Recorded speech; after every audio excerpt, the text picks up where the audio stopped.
एक लड़का जो रात को 2 बजे कोड लिख रहा है, उसके रूममेट सो रहे हैं, वो जाग रहा है, उसके दोस्त पार्टी कर रहे हैं, वो कंप्यूटर स्क्रीन देख रहा है। आज वही लड़का $22 बिलियन की कंपनी का को फाउंडर एंड सीईओ है। और गूगल, माइक्रोसॉफ्ट सभी उससे डरते हैं। यह कहानी है अरविंद श्रीनिवासन की, और यह कहानी आपकी ज़िंदगी बदल सकती है, तो अंत तक जरूर देखें। नमस्ते दोस्तों, आज हम बात करेंगे उस इंसान की जिसने प्रूव किया कि मिडिल क्लास बैकग्राउंड का कोई लिमिटेशन नहीं है, यह लॉन्चिंग पैड है। तो वीडियो के अंत तक देखिए, क्योंकि लास्ट में ऐसी बातें बताऊंगा जो शायद आपने नहीं सुनी होगी। चलिए शुरू करते हैं। चेन्नई का एक मिडिल क्लास फैमिली, कोई गॉडफादर नहीं, कोई बाबा का नाम नहीं, बस थी एक माँ जो कहती थी, बेटा पहले पढ़ाई कर लो, सभी काम बाद में करना। हर इंडियन माँ का डायलॉग यही है। इसी कारण वो पढ़ाई में तेज थे एंड उन्हें आईआईटी मद्रास में इलेक्ट्रिकल इंजीनियरिंग में एडमिशन मिला। आईआईटी में कॉलेज लाइफ काफ़ी अच्छी होती है। उनके और भी दोस्त थे जो एंजॉय करते थे, लेकिन अरविंद वो सोच रहे थे, यार मशीन कभी इंसान की तरह सोच सकती है क्या? नॉर्मल बच्चा सोचता है आज कैंटीन में क्या मिलेगा, यह सोच रहे थे। एआई का फ्यूचर क्या होगा? भाई आईआईटी में एडमिशन ऐसे ही नहीं मिलता है। और फिर आया वो एक मोमेंट जो सब बदल देता है। कॉलेज में एक मशीन लर्निंग की कंपटीशन हुई। अरविंद ने बिना किसी स्पेशल प्रिपरेशन के पार्टिसिपेट किया और ड्रामेटिकली वो जीत भी गए। यार यह वो मोमेंट था जब उन्हें पता चला कि उनके अंदर भी कुछ स्पेशल टैलेंट है।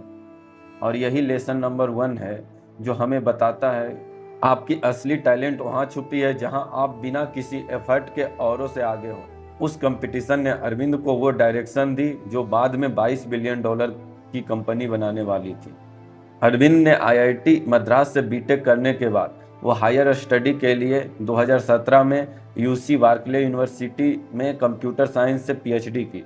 इसी दौरान उन्होंने इंटर्नशिप की थी open AI, Google, brain and deep mind में। भाई साहब ने तीनों बड़े एआई लैब में काम किया था, जैसे कोई फूडीज हो, और उसने मैकडोनाल्ड, बर्गर किंग और डोमिनोज तीनों में पार्ट टाइम काम कर लिया। और फर्क इतना ही था, ये बर्गर नहीं, ये $1 बिलियन आइडिया पे काम करते थे।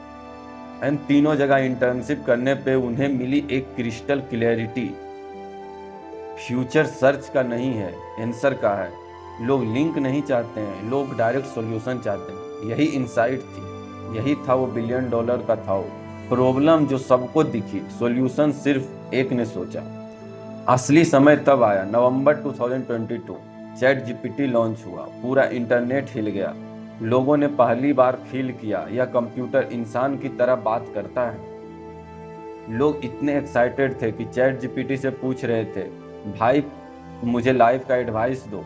और चैट जीपीटी भी दे रहा था बिना जजमेंट के, और हम ह्यूमन से ज़्यादा बेटर तरीके में। लेकिन एक बड़ी प्रॉब्लम थी, chat GPT real time information नहीं दे सकता था, और सोर्स कोई भी नहीं। मतलब वो बोलता था यह हुआ था, आप पूछते थे प्रूफ कहाँ है, वो बोलता था ट्रस्ट मी ब्रो।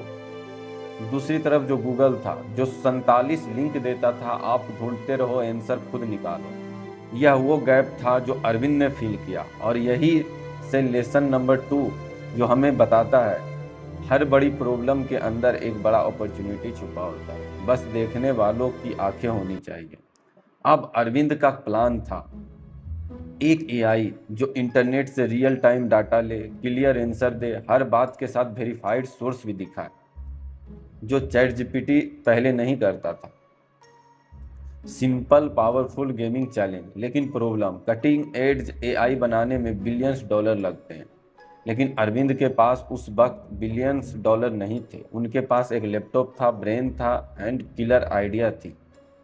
तो उन्होंने किया एक मास्टर स्ट्रोक, खुद का मॉडल बनाने के बजाय दुनिया के बेस्ट मॉडल को इंटीग्रेट कर दिया। Chat GPT, Gemini, LLA, MAI सब के एपीआई के थ्रू। एंड अब बन गया परप्लेक्सिटी, एआई का एग्रीगेटर। यह वैसे ही था जैसे आपने खुद रेस्टोरेंट नहीं खोला, बल्कि जोमेटो बना दिया एंड सभी रेस्टोरेंट का खाना एक ही ऐप पे डिलीवर करने लगे। ये होती है जीनियस माइंड। और यही लेसन नंबर 3 है जो हमें सिखाता है, रिसोर्स कम हो तो क्रिएटिविटी बढ़ाओ, लिमिटेशन आपकी वीकनेस नहीं है, आपकी स्ट्रेटजी है। अरविंद श्रीनिवासन के लिए वो दिन सबसे बड़ा दिन था जिस दिन परप्लेक्सिटी लॉन्च हुआ, 7 दिसंबर 2022। उस दिन वो जो ग्रोथ किसी ने एक्सपेक्ट नहीं की थी, वो लॉन्च के पहले दिन 3000 क्वेरीज आए। अरविंद एक्सपेक्ट कर रहे थे शायद 100 से 200 आएंगे, बट हुए उसके उल्टे, 3000 क्वेरीज आए। वो खुश थे, फिर नर्वस भी हुए कहीं सर्वर क्रैश ना हो जाए। कुछ महीने में मिलियंस ऑफ क्वेरी आने लगे। एक साल में 1000 ग्रोथ उनके कंपनी का हुआ। एनवीडिया ने इन्वेस्ट किया, जेफ बेजोस ने इन्वेस्ट किया, सॉफ्टबैंक ने इन्वेस्ट किया, और जून 2026 तक अभी $22 बिलियन की कंपनी का वैल्यूएशन है। 30 मिलियन प्लस डेली सर्चेस हैं। वर्ल्ड के फास्टेस्ट ग्रोइंग एआई स्टार्टअप में से एक है। एक हॉस्टल रूम से $22 बिलियन तक का सफ़र, यह एक नंबर नहीं है, यह प्रूफ है कि हो सकता है। अगर तुम बड़ा चाहोगे तो ज़रूर हो सकता है। गूगल यह खुद क्यों नहीं बना सकता? बात अब यहाँ आती है, गूगल यह अब खुद क्यों नहीं बना सकता, कि यह सबसे इंटरेस्टिंग ट्विस्ट है। गूगल का 90% रेवेन्यू ऐड से आता है, एंड गूगल का असली बिजनेस क्या है? सर्च नहीं। गूगल की असली बिजनेस है आपको ऐड दिखाना। आप जो सर्च करते हो, फिर उसके अंदर लिंक पे जाते थे, एड्स दिखते थे, गूगल पैसे कमाता था। अगर गूगल परप्लेक्सिटी स्टाइल में डायरेक्ट आंसर दे दे तो आप क्लिक नहीं करोगे। No click no ads, Google का रेवेन्यू मॉडल ब्रेक हो जाएगा। लेकिन कंपटीशन में रहने के लिए उससे भी समझ में आ गया कि हमें भी ऐसा मॉडल बनाना है, इसीलिए उन्होंने जेमिनाई लॉन्च किया था। तो इससे यही समझ में आता है, कभी कभी आपका कंपटीटर आपका सबसे बड़ा प्रोटेक्टर होता है। तो दोस्तों, यह स्टोरी सिर्फ अरविंद श्रीनिवासन की नहीं है, यह स्टोरी है उस हर इंसान की जो मिडिल क्लास फैमिली से आता है, उसके पास बड़े कनेक्शन नहीं होते, जो रात को सोने से पहले सोचता है क्या मैं कुछ बड़ा कर सकता हूँ। अरविंद ने कोई मिराकल नहीं की, उन्होंने बस एक प्रॉब्लम देखी जो सबको दिखती है, एक सॉल्यूशन सोचा जो किसी ने नहीं सोचा, और बिना रुके बढ़ते रहे। आपके पास भी वो आइडिया है, आपके पास भी वो पैशन है, बस एक चीज़ चाहिए, शुरू करने की हिम्मत। कहते हैं ना कि clarity of vision plus consistency of action किसी भी जायंट को चैलेंज करने की पावरफुल टेक्निक है। इससे आप किसी भी जायंट से को कड़ी टक्कर दे सकते हैं। अगर इस स्टोरी ने आपको ज़रा भी मोटिवेट किया हो तो यह वीडियो किसी एक और दोस्त को ज़रूर शेयर करें, लाइक करें, सब्सक्राइब करें, कमेंट में बताएं उसका वो टर्निंग पॉइंट कौन सा था। एंड मिलते हैं अगले वीडियो में, तब तक के लिए नमस्कार।